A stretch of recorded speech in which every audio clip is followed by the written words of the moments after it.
Hey there, folks. Welcome back to our channel, where we break down practical topics to make your life easier.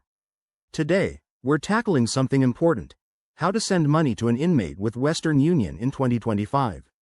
Whether you're supporting a loved one behind bars or just need a quick guide, this step-by-step walkthrough will get you sorted in no time. Let's dive right in. First off, Western Union has evolved a lot by 2025, with even more secure and digital options to make transfers seamless. But before you start, gather the key details: the inmate's full name, their inmate ID number, the facility they're in, and your own identification for verification purposes. This ensures everything goes smoothly and complies with regulations. Step 1.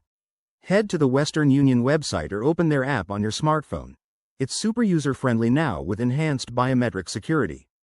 If you don't have an account, sign up quickly, it only takes a minute. Once logged in, look for the Send Money section and select the option specifically for correctional facilities.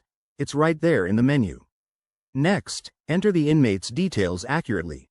Double-check everything to avoid any delays. Mistakes can hold up the process. Then, input the amount you want to send. Remember, there might be fees, so check the breakdown up front. Western Union in 2025 offers real-time exchange rates if needed, and you can choose from various payment methods like debit cards, credit cards, or even digital wallets.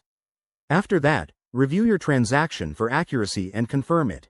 You'll get an instant confirmation email or notification, and the funds should reach the inmate within 1 to 3 business days, depending on the facility. Pro tip: always keep your receipt or transaction ID for records.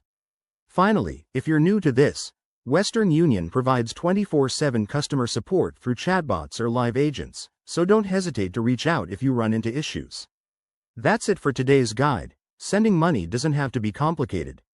If this helped you, give us a like, subscribe for more tips, and let us know in the comments if you have any questions. Thanks for watching, and take care.